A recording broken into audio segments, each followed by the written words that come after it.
You're listening to the Tony Kinnett Cast on 93 WYBC. WCYTV. Here on the Daily Signal. Good evening and welcome to the Tony Kinnett Cast here on the Daily Signal, nationally syndicated first on 93 WYBC, normally out of Indianapolis, tonight from Washington, D.C. with a bit of breaking news from right here in the backyard. Adriana D. Kugler, one of the governors on the Board of Governors over at the Federal Reserve, has resigned. Adriana D. Kugler, a registered Democrat, has resigned from the Federal Reserve Governors Board. President Biden appointed her in September 2023 to fill an unexpired term which is set to end January 31st, 2026. So normally those Federal Reserve Board of Governor positions, those are a bit longer, I think like 14 years typically, whereas the Federal Reserve Chairman's term, in this case, Powell, is up in May of 2026, and those are 4-year terms. Both of these are, of course, confirmed by the Senate.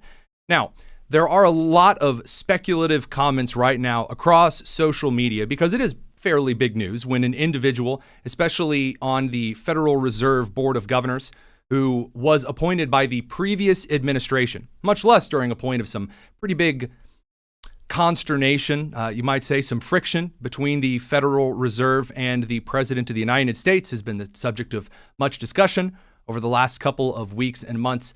A kind of resignation like this throws up a lot of flags. So I'm going to read the letter of resignation for you here, and then we're going to get into a couple of things that those on social media who are busy telling you they've got the inside track are missing at the moment. So, from the Board of Governors of the Federal Reserve System, this from Adriana Kugler. Dear President Trump, I am writing to notify you that I am resigning from my position as a governor of the Federal Reserve Board effective August 8th, 2025. It has been an honor of a lifetime to serve on the Board of Governors of the Federal Reserve System. I am especially honored to have served during a critical time in achieving our dual mandate of bringing down prices and keeping a strong and resilient labor market. Federal Reserve does important work to help foster a healthy economy, debatable, and it has been a privilege to work towards that goal on behalf of all Americans, debatable, for nearly 2 years. I am proud to have tackled this role with integrity, a strong commitment to serving the public, and with a data-driven approach strongly based on my expertise in labor markets and inflation. Now, what is her expertise in labor markets and inflation? She's a professor of public policy and economics, and at one time was a vice provost for faculty over at Georgetown, which is, at least according to producer Daniel, who's been doing all of the research on planet Earth when big situations like these arise. This is where she's headed back to. Now, I will point out just a couple of things here. First, I have to read the end of her letter because it does, in fact, apply to the rest of this. I will always be proud of the important work I've accomplished as a Federal Reserve Governor. I want to thank my colleagues on the board, the presidents at the Federal Reserve Banks, the Academy, I'm just kidding, not the Academy, and the team of dedicated public servants, debatable, who work daily to ensure the health and stability of the U.S. economy and financial system. Again, debatable. I also want to thank Chair Powell for his unwavering commitment to the Federal Reserve and the American people. Okay, now given what we know about Chairman Jerome Powell, that's just not true. During the Biden administration, Powell artificially encouraged governors to artificially raise and lower interest rates as necessary. In Biden's case, to lower interest rates during election season to make Biden look better. That is an undeniable fact. There was no reason, according to the history of the Federal Reserve System, that the interest rates should have been dropped during the presidential election season, other than the Federal Reserve often drops a certain interest rate for particular candidates in political election season. So, what does this mean? Is this some kind of a Trump feud? Is this something very serious? Right now, we do not know with an asterisk. There are those saying, Trump's got the Board of Governors running scared, because now it is up to President Trump to nominate a new governor to serve in this previous position, which would then have to go through the Senate confirmation process. which we just asked our political editor, Bradley Devlin, that can be pushed to the front because there's a long line of people to be nominated and confirmed. They've been nominated. Now it's time for them to be confirmed. They're on the executive calendar. So what happens?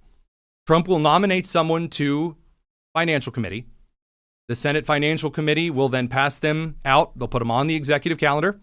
And then someone in the Senate, whomever they may be, can make a motion and say, Mr. President, I say we move them to tomorrow. And then someone seconds the motion, and then they all vote to proceed. That's that procedural vote to proceed thing. Yeah. And then the Senate will confirm, that particular member of the Board of Governors for the Federal Reserve. Here's the thing. It doesn't appear from what we know now, that could change, that this is something related to President Trump. If it is, then it's been in the brew for a couple of weeks, not related to, from what we can see, the vote the vote 2 days ago for the Federal Reserve maintaining interest rates at their current level. Say, how do you know this, Tony? Well, according to the 2 p.m. press release, which is always released around 2 p.m. on, in this case, July 30th, every time the Federal Reserve Board of Governors vote to raise, lower, wiggly worm the interest rates, always comes out at 2 p.m. And it says, voting for keeping the interest rates where they are were Jerome Powell, John Williams, not that one, Michael Barr, Susan Collins, Lisa Cook, Austin Goolsbee, Philip Jefferson, Alberto Mussolem, Jeffrey Schmid. Voting against the action, again, first time since 1993 we had this kind of dissent, were Michelle Bowman and Christopher Waller, both of those Trump appointees, by the way. Absent and not voting was Adriana D. Kugler. So she wasn't there, according to the article, for, quote, personal reasons, end quote. So there's not really a lot of evidence here that suggests that she is leaving because of this particular vote. Can it be related to some friction in the last couple of weeks? Yes, there have been rumors that there might be members of the Federal Reserve that have considered resigning. The Board of Governors for the Federal Reserve has a lot of different people on these particular boards. This includes 12 voting members of the FOMC, which is the Federal Open Market Committee. That's 7 governors who get to vote on the raising or lowering of interest rate policy. So this committee, every year, there's like a set committee. There's some alternate members. Aside from all of that, though, an individual resigning from the Federal Reserve Board of Governors is a pretty big piece of news. That's a pretty big piece of news because I guarantee you whoever the Trump administration nominates to fulfill that position, yeah, that's going to be a very bad day in the media for them because I'm sure they will be called the most stinky, corrupt, evil, horrible, terrible person of all time. And that brings us to the real thing that Americans see as the stinky, most terrible, horrible thing of all time. And according to polls, it's the Democrats.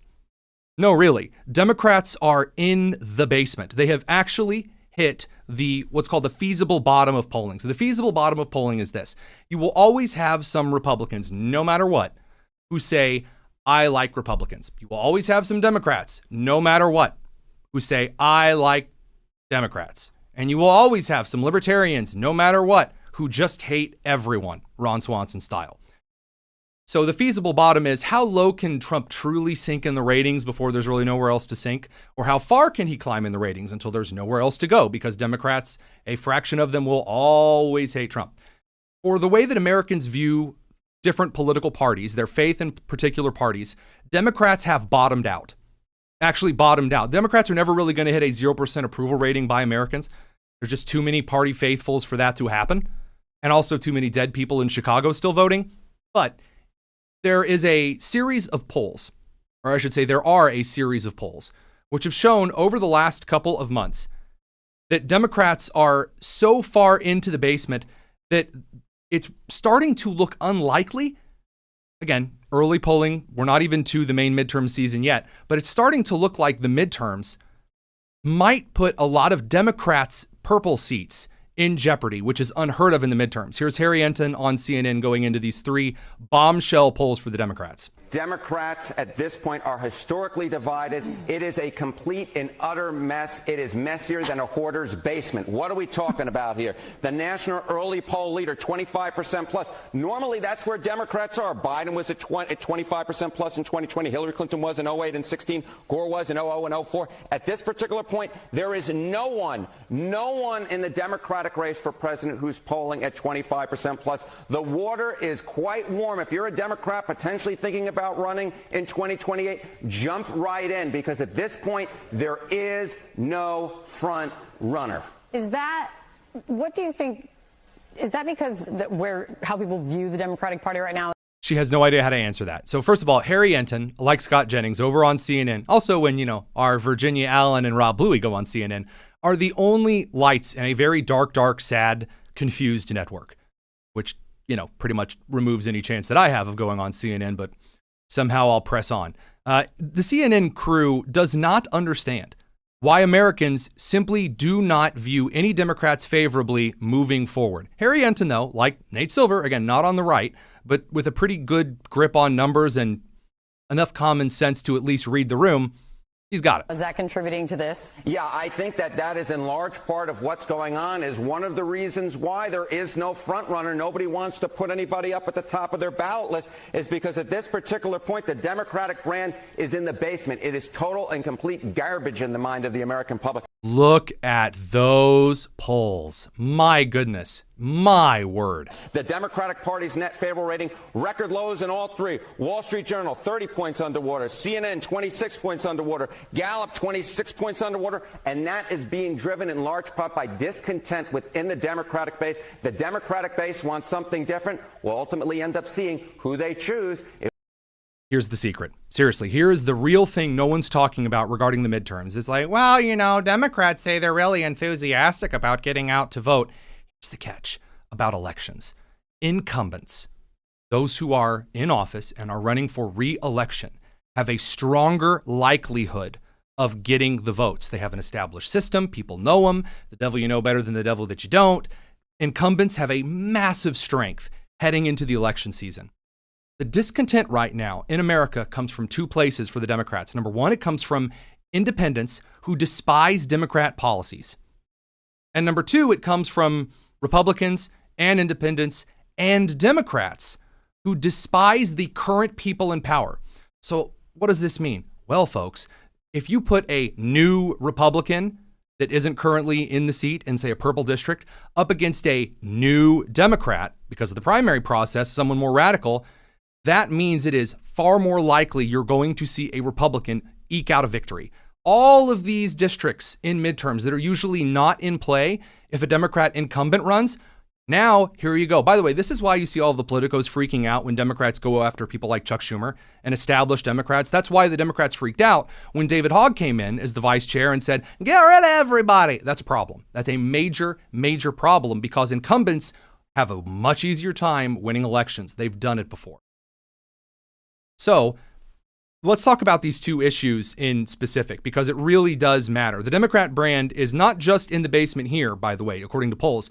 Voter registration changes are, forget like a warning siren here.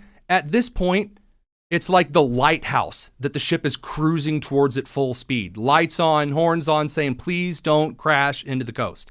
That's the warning right now to the Democrats. Now, not all states and commonwealths have register by party registration. They don't all have those. But in the states that do, in New Jersey, August 2025, change from July, 1,651 Republicans registered to vote. 2,401 Democrats disappeared in registration. So the Democrats are down 2,400 voters in New Jersey. Republicans are up 1,600. In Florida, Republicans are up 928 from July. Democrats are down 10,402. There is nothing at all purple about Florida. Nothing. Kentucky, where Trump did really well, but again, you have Democrat governors and some Democrat officials in the state that get a little bit of oomph. Republicans gained 630 in July. Democrats lost 1,524. In New Mexico, Republicans gained 1,273. Democrats gained 662. Here's the brutal number. In Pennsylvania, Scott Pressler's territory here. In 2008, Democrats had 1,236,000 more registered voters than Republicans did. In 2012, 1.1 million more than Republicans. In 2016, 916,000 more voters than Republicans did. Right now, in 2025, where we currently are, Democrats only have a lead on Republicans of 58,530. Pennsylvania is cruising straight to a flip. And there's a couple of key reasons for this. We already talked about this. Number one, Democrats have horrible, unpopular policies and people. And this boils down to a bunch of predictions that just didn't pan out. Trump got into office. Remember the first term? Democrats promised the world would end and then nothing ended? Now, turning around through this particular Trump administration, what have you been promised by the Democrats that didn't end up panning out? The economy was going to crash. We were all going to die. Didn't happen. Trump wasn't going to be able to cut any day deals. We were going to alienate all of our allies and NATO was going to dissolve and Russia was going to take over the world. That didn't happen. We were promised World War III was going to occur. That didn't happen. We were promised the Iranian stuff was going to go terribly. That didn't happen. We were promised that Trump wouldn't be able to secure the border, that he just wanted power, and that you needed laws to pass it. That didn't happen. We were told that DOJ was going to end up being awful. That didn't happen. We were told the big, beautiful bill wasn't going to pass. That didn't happen. We were told that Speaker Johnson's majority wasn't going to hold. The Republican Party was going to fracture and split apart. That didn't happen. We were told that the Supreme Court was going to fracture in different ways and that Trump was going to get slapped by him. Didn't happen. And now we are in the exact same place with the predictions made about tariffs. Kevin O'Leary, famous of the Shark Tank Sharks, essentially reached back and slapped all of the folks over at, you guessed it, CNN, over the Democrats' consistent incorrectness about Trump's marketing strategies and economic leverage strategies like tariffs. I disagree with all of that. This is so simple. Let me lay it out. You go to Europe, you take an American product to sell it in Italy, they whack a 13 to 50% VAT tax, consumer tax. And you go to the airport, you get your money back, of which 1% people do. Same in Canada, same in Mexico, England, Switzerland, all the same. All that Trump has done, because we never had consumer taxes in the U.S., you can't get that through Congress, he calls it a tariff. Reciprocal, and kind of the highlight deal right now is the EU, 26 cats being herded, and Germany and France are a little, for lack of better words, pissed off. But what he did is he whacked them with a reciprocal 15% VAT tax in the U.S. You ship something over here from Europe, you pay the same thing they whack an American product with. It's not that complicated. And the market, because listen, I don't give a rodent's rear end about, politicians. I care about policy. I have to invest. The market has absorbed this idea, and GM came out last week and said, okay, I get it. Our margins are down on car part tariffs, but we think we'll eat a third. We'll push a third out on price increases, and we'll use AI to solve the other third. No one's Oh, gee, and she's gonna try to grab onto that and say, see, price increases from tariffs. Here's the deal about tariffs that everyone is missing. Everyone is pretending that there is only one place on planet Earth to get, pick a random fruit, avocados. There's only one place on Earth to get avocados. Oh no, if we don't get avocados from this one particular foreign place, then, oh man, Americans are just they're gonna spend all of this money a month. They're gonna be poor at the grocery store because they're not able to afford $30 avocados from Mexico.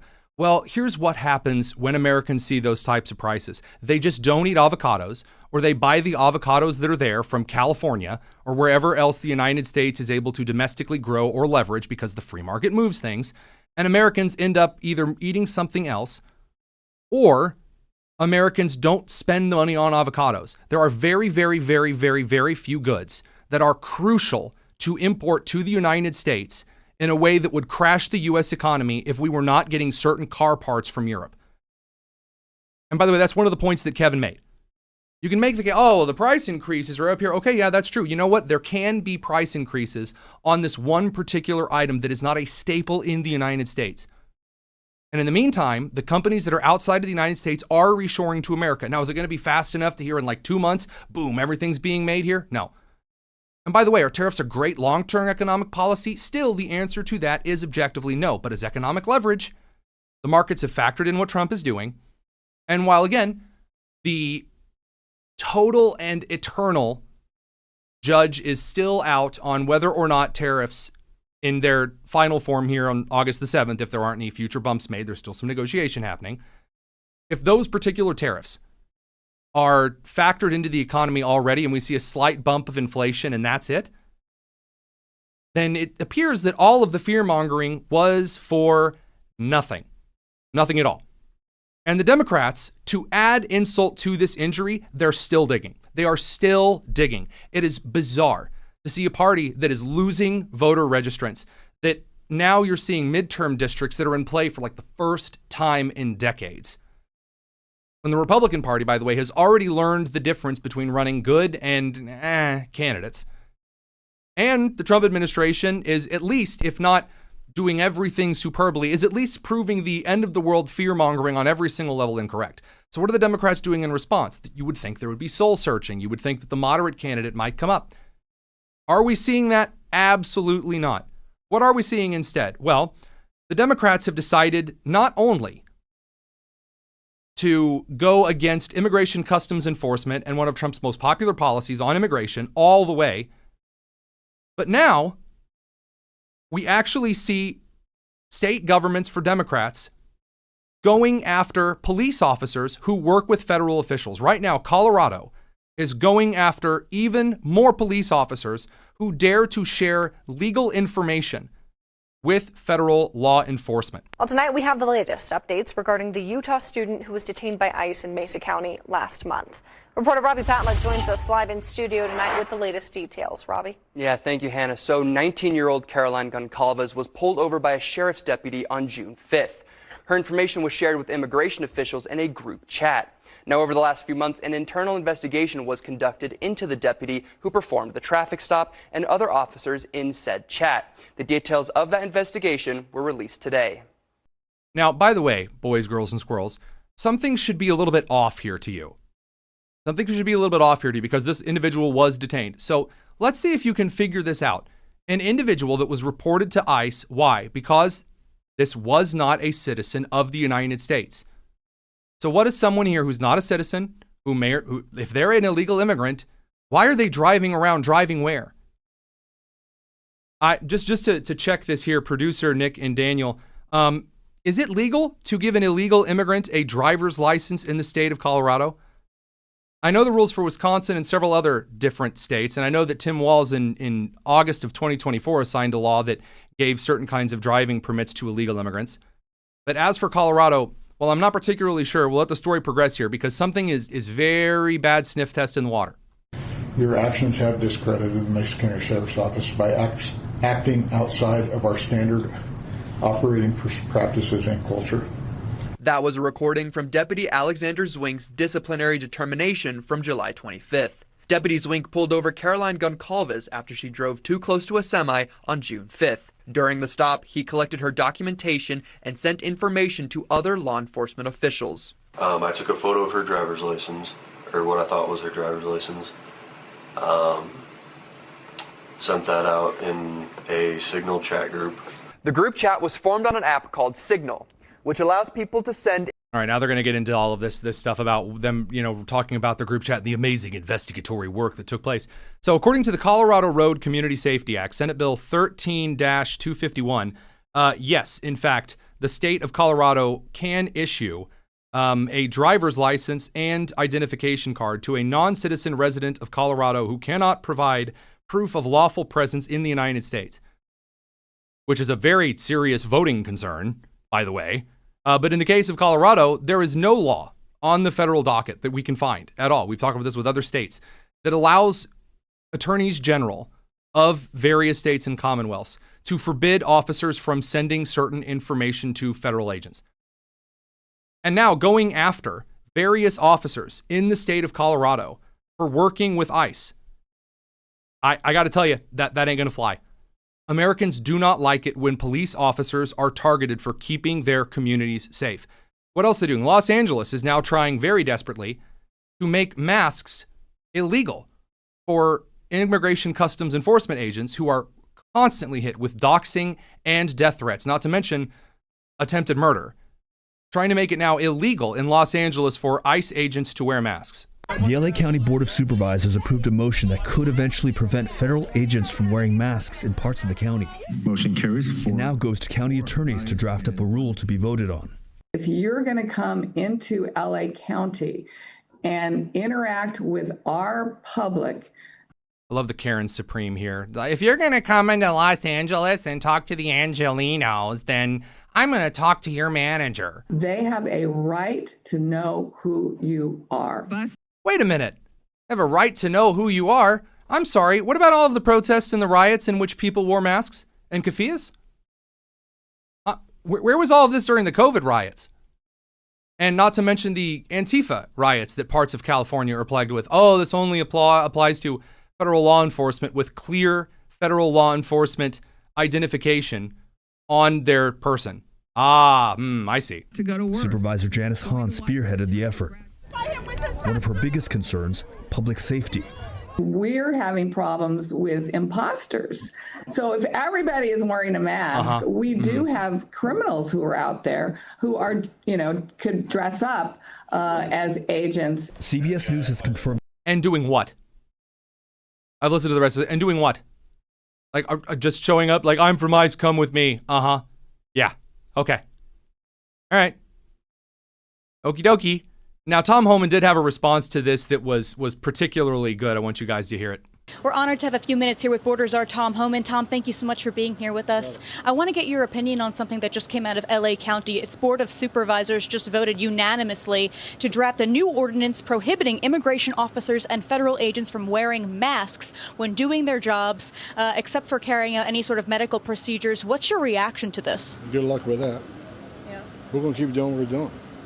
Did they propose any sort of rule on unmasking Antifa or unmasking the protesters that turned violent in LA, that attacked our ICE officers, assaulted ICE officers, that destroyed millions of dollars in federal property, that attacked LAPD and the LA County sheriffs? How about the man that threw a Molotov cocktail on the officers, which is a deadly issue? Any rules on that? Of course not. Doesn't appear to be. Politics over public safety. And to that point on Antifa. Now, there is something that I do think is useful to note here about some of these cases. The individual in Colorado that everyone made a really big deal about, because that horrible deputy that shared information with ICE, the individual wasn't even deported. She was released because she's a dreamer. Additionally, the huge number of, and we can't have anybody wearing masks because people are impersonating ICE officials and officers. I'm sorry, how does not wearing a mask protect against that? Tell me, how does that, what? Do you like roll up and say, hey, I'm totally with ICE, and they say, I can see your nostrils. And as everyone knows, those nostril reading psychics out there can just tell if someone's a member of ICE by the shape of their nostril. That doesn't make any sense whatsoever. And there have been less than, at least as far as what I'm seeing, very, very few cases so far of people impersonating ICE officers. And only a couple of cases of this happening anywhere near, or reports of this happening anywhere near Los Angeles. So speaking of mountains out of molehills in this case, the Democrats are also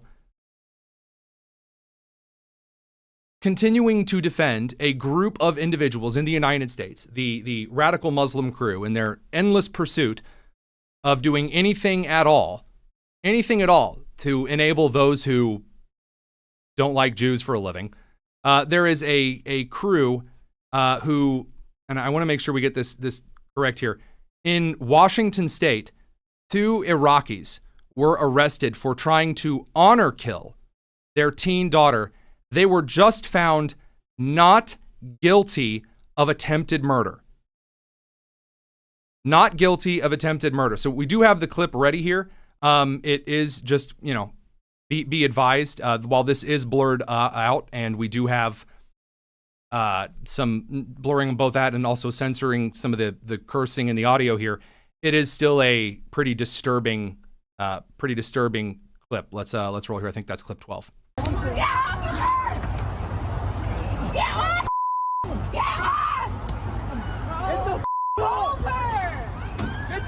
Call the cops! Somebody call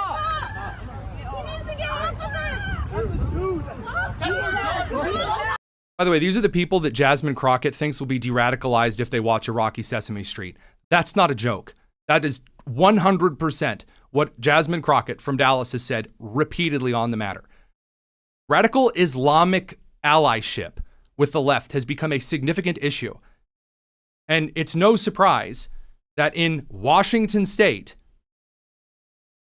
the father was only convicted of assault and unlawful imprisonment, and the mother was only found guilty of violating a court order. So as a reminder, what you saw in the footage, or if you're listening to the podcast, what occurred? The father was strangling his daughter until she was unconscious while students tried to free her. While the mother, according to eyewitnesses, attempted to, quote, finish the job, end quote, after the dad was finally subdued. I'm sorry, strangulation? What is this, the choking game from the early aughts? No, absolutely not. That's attempted murder. And as long as these blue states continue to allow this kind of garbage to persist, well, I mean, hey, I cannot believe that the Democrats think this is the thing to lean into at the present time. Not only are there instances of really bad policy, again, we thought there's a lot of illegal immigrant violence that's also occurring. Those who have escaped from detainment are also attempting to kill ICE agents in Colorado. We're going to have to move on from that now because the real question is, well, you know, if the policies and proposals are really unpopular, what's the other aspect of the Democrat Party? Why are they so in the basement here? Well, it's because of the leadership. The leadership of the Democrat Party is at a complete loss. What is Hakeem Jeffries doing right now as the House Minority Leader? He is whining that Texas is redistricting like every single state does. And I'm sorry, a little bit of a shocker here in case you were just born yesterday. Republican governments often gerrymander districts by drawing congressional maps in a specific way to favor the party in power. And in blue states, the same thing happens. Open up a map of California, New York, or Illinois sometimes, and you will see just as much gerrymandering as they're claiming is in Texas. So here's Hakeem Jeffries. This is where all of the Democrats' ire is focused right now. Donald Trump has ordered Greg Abbott and compliant Texas Republicans to race back to Austin, have a special session in order to rig the congressional map and undermine the ability of Texans to have a free and fair midterm election. Nothing about, again, the heavily gerrymandered, for example, Illinois. If you were to picture Illinois in your mind and lop off the bottom third of the state, one congressional district for that entire massive chunk of that state, like the bottom third, shave off just a little bit on the western edge of Illinois. Gerrymandered. And now that Texas district is considering this, by the way, you have people like Alex Padilla and Representative Eric Swalwell who are saying, all right, well then fine. Well then say goodbye to all of these Republican representatives in California, which is hilarious because in California, supposedly it's an independent board that comes up with the new redistricting. So that, love it when Democrats just come right out and admit that they're more than happy to gerrymander as well. This is where the Democrat strategy is. This is Hakeem Jeffries' big fight, his angst, his anger. Who else do they got? Well, from the mouth of the most wise and qualified person to run, Kamala Harris, as she went on the most watched, incredible, speaking truth to power show in existence, Stephen Colbert's Late Show, which I was told was canceled for censorship, yet is going on for another 9 months. She went on the show, and he asked her a question, a softball pitch question that she could not answer. Who is the leader of the Democrat Party? Nothing. You're not running for office right now. Yeah. You're stepping away from that life right now. Who's leading the Democratic Party? I'm just curious. There are lots of leaders. And there's generally a leader of the Democratic Party. And there's lots of leaders. Please stop asking me questions. That's the leader of the Democratic Party. Who comes to mind? The way that she responds to this is actually kind of clever. But she then ruins it. I think there are a lot of, I'm not going to go through names because then I'm going to leave somebody out and then I'm going to hear about it. But let me just, that's pretty clever. Let me say this. Now she ruins it. I think it is a mistake for us who want to figure out how to get out and through this and get out of it to put it on the shoulders of any one person. It's really on all of our shoulders. It really is. Everyone claps for her, essentially because Kamala said, right now there's way too much for one person. But you can't say that, because Kamala Harris struggles from being an absolute idiot. And so that's not an option. And so instead she's like, I think the shoulders, the head and shoulders, the dandruff shampoo, it can't just have one person's name and the ingredients. You have to wash all over with Head and Shoulders. Well, Madam Vice President, thank you so much for being here. It's good to be with you, Stephen. The book. Oh, that was it. Yeah, thank you so much for being here and talking about nothing whatsoever. Yes, we'll look at your book, Kamala Harris Counts to 107, by probably Kamala Harris. Really exciting stuff. The rest of the Democrat Party, well, what if they don't bring on Kamala? Who are they actually shoving out in front of the people? Either they are wildly radical. We're going to get to that. The Stacy Abrams, the Zora Mamdamis, the nutcases. And if they're not wildly radical, they're just dead. Biden, still kind of almost kicking. In the midst of all of his aides, except for one who didn't plead the fifth and just said that, oh, everything's fine. How dare you question Biden's mental health? I give you a demonstration of Biden's mental health. Here he was walking up to the stage at the National Bar Association Gala in Chicago. The man looks as though he is trying to find a dream from the night before. Joe Biden, there he is. Ben, hold on with us for just a second here. Let's listen to the applause.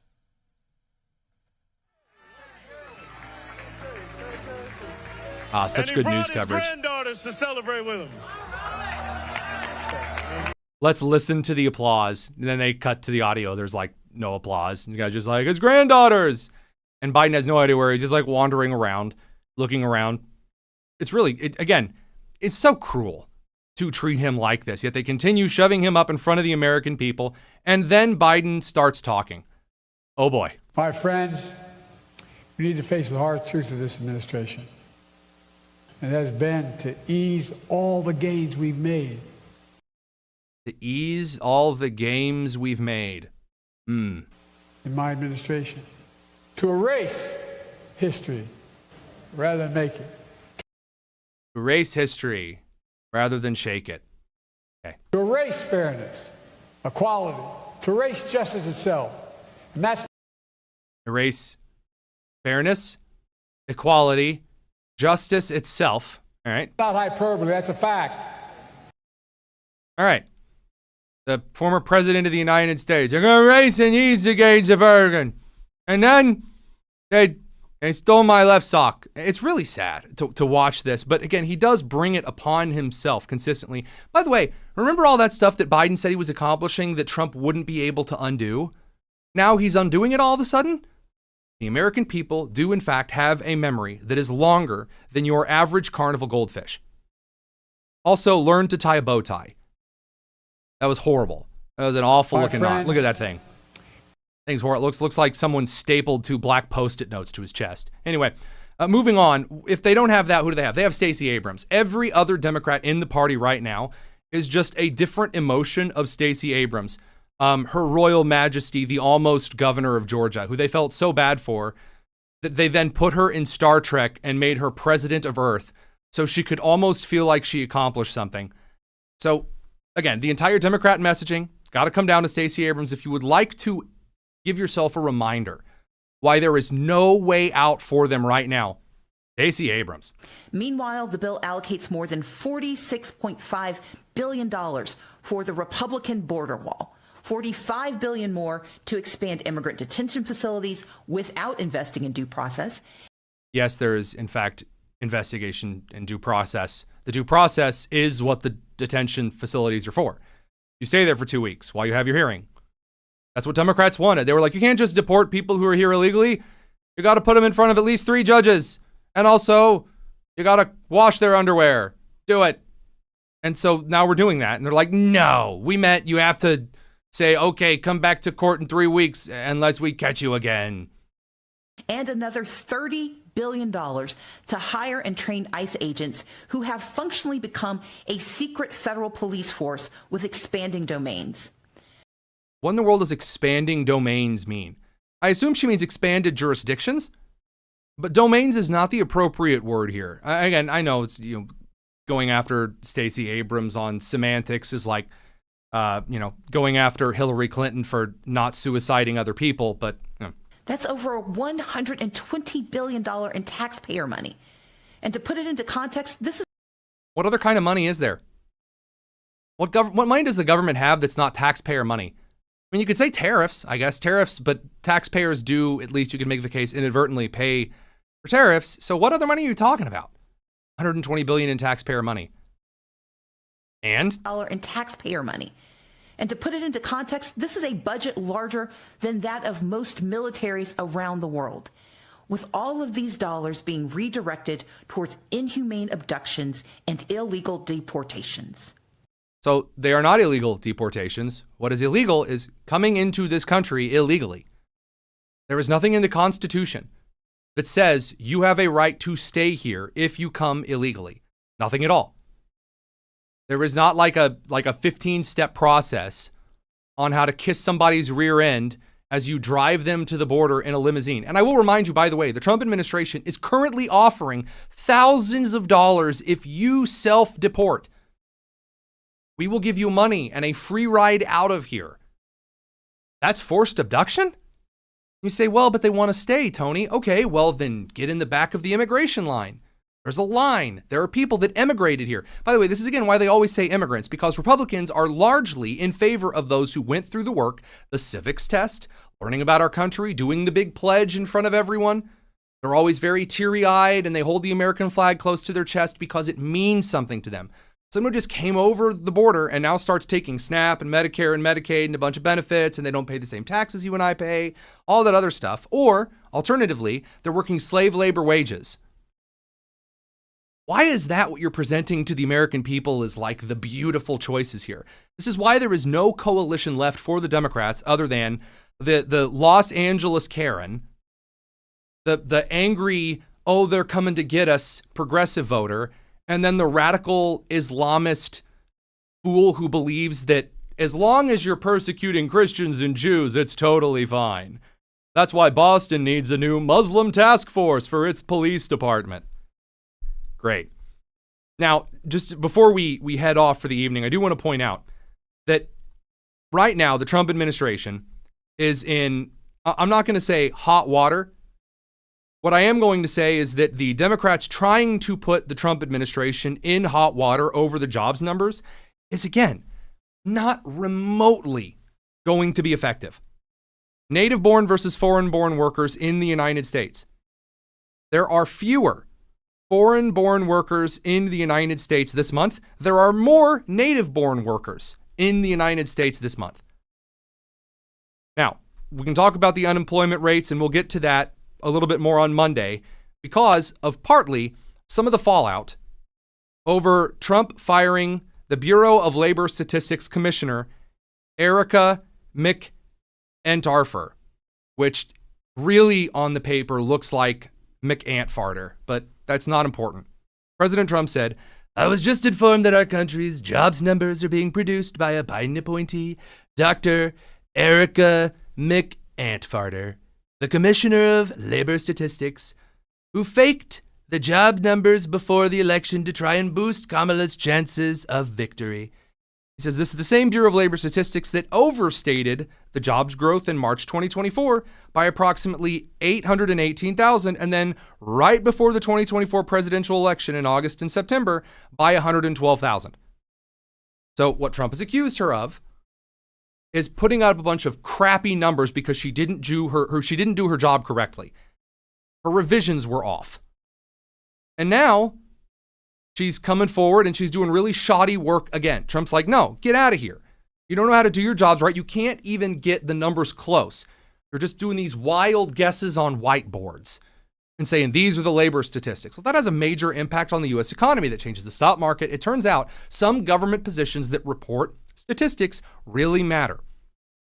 I will remind the individual working at the National Oceanic and Atmospheric Administration that not providing numbers to the American people for political reasons has very severe consequences. Now, the left is upset about this because they're claiming that because she reported Trump's unemployment rate at 4.2% and that, oh, there were some revisions that were down, and oh man, that manufacturing is down a little bit here, and oh no, government jobs is down by 12,000. Oh, God forbid, that Trump fires somebody. Oh, that, the government jobs are down. They're making a big deal about it. Bernie Sanders has come to the American people and said, no, Mr. President, in America, you do not fire the head of Bureau of Labor Statistics releasing a jobs report that you don't like. That's what authoritarians do. Like my buddy in Venezuela, he's a socialist. He definitely never does anything wrong. We need serious economists in these positions. The gall of an actual socialist who believes you can just print money and it's real. A socialist who believes you can just redistribute your way to market success. A man who honeymooned in the Soviet Union and believes there should be only one brand of laundry detergent or deodorant. That Bernie Sanders, who has never held a real job in his life. Not even a failed rapper like Zoran Mamdani. Zoran Mamdani has a better career than Bernie Sanders. This man says what you need are serious economists in the positions like Bureau of Labor Statistics. Not hacks who will only tell you what you want to hear. Again, coming from the man who was just on the floor of the Senate, holding up a picture of a child with cerebral palsy and muscular dystrophy and saying that is a child who is suffering from starvation, cutting out the child's brother who is well fed. The man who says, not only hacks are going to tell you what you want to hear. That man who is peddling the false New York Times story that they had to issue a correction for about starvation in Gaza. That man is trying to tell the rest of us about why or not federal government employees should be allowed to be fired if they do a crappy job. Again, I said this when Jim Banks said it's probably your fault to the individual who was fired from, I can't remember what federal department, but their job was like construction justice in the jungle. It's probably State Department then. When he said, yeah, it's probably your fault that you got fired, and the media said, oh, that's terrible. How could Senator Jim Banks of Indiana say that? There are always people like this. There are always people at the State Department. I was called mean because they were carrying their boxes out of the State Department. Again, the same people who leak information regularly to Hamas, to Iran, and put U.S. soldiers at risk, who undermine U.S. negotiations abroad constantly. There were so many times during the first Trump administration, during the Biden, the Obama administrations, in which State Department employees leaked American stuff to everybody. Everybody. And you were told, oh, well, no, those government employee positions are very important. When they are being shuffled out of the building carrying their by 5 p.m. Friday boxes, the reason that I am over here singing na na na na na, hey, hey, hey, goodbye, on repeat, is because these are the same people that have worked off of your tax dollars for years, have screwed you over for years, and expect you to trust them because they're the experts, even though they consistently get it wrong. Producer Daniel, he's an economics man. He's getting his Master of Economics stuff. He's a very competent mathematician and data guy. If Daniel starts churning out crappy numbers that are based on unicorn wishes and urinal cakes, he's fired. Because the very first thing that I look for from producer Allison, producer Nick, producer Daniel, or producer Lou is competence. After that, everything else follows suit. If you're not competent, if you're not putting effort forward, you're screwing up labor statistics by hundreds of thousands of jobs a month. And my goodness gracious, why would you expect to stay at your job? Again, as long as the Democrats continue to push, not meritocracy, but just giving government employees their jobs and crying about otherwise, violence against ICE officials and federal law enforcement, violence against white people in Cincinnati, we're going to get to more of that on Monday, and pushing forward candidates who are too stupid and too useless to call things like they are, and fear-mongering, continuing to get every single prediction wrong, like clockwork. The Trump administration doesn't need to have the most amazing Republican policy of all time. It doesn't. Doesn't. Which means the Trump administration can continue with the bull in the China shop approach. And while they may not have the most amazing midterms in human history right now, They're going to have a much better midterms than is as traditionally supposed to flip. That said, we're going to wrap things up for the day. I think just one mail time question I think we have ready to go here. From Delphix. She asks, Tony, got a question for you here. Do you have a favorite Democrat in American history? A favorite Democrat in American history? It depends on what you mean by Democrat, per se. Thomas Jefferson, kinda, because he was a Democratic Republican, right? I believe, yeah, I'm sure he was, yeah. Thomas Jefferson, probably my favorite one. But again, the Republicans didn't really split into the Democrats and Republicans. Republicans came along later. So, yeah, Thomas Jefferson would probably be my favorite. In modern history, I mean, I really like, as a person, a couple of writers and things I have respect for. I have a lot of respect for certain people. There's a city councilor in Indianapolis who I think is a really fair and decent guy. There are a couple of Democrats that we've had on the show that I think are decent people. Adam Wren of Politico is a very thorough writer. He tries to be really honest, even though I don't like a lot of his conclusions. Other Democrat, John Fetterman, probably a favorite. I think that his comms are really good. I think he votes like crap. There's one Democrat representative in Maine who flips a lot because he realized people from Maine really don't even like things that, for example, Susan Collins is doing. That's pretty cool. So, yeah, there are a couple of Democrats that I am more apt to listen to, but as far as favorite, Thomas Jefferson, if you're going by like the most ancient of ancient standards, which again, calling Thomas Jefferson like a tried and true actual Democrat. So that said, you guys have a wonderful weekend. We'll be back on Monday from Indiana, where I am able to carry my firearms and not worry about the nasty, swampy stench. There's a Hoosier stench that I much prefer. You guys have a great weekend. Take care. It's the Tony Kinnett Cast here on the Daily Signal, nationally syndicated and first on 93 WIBC.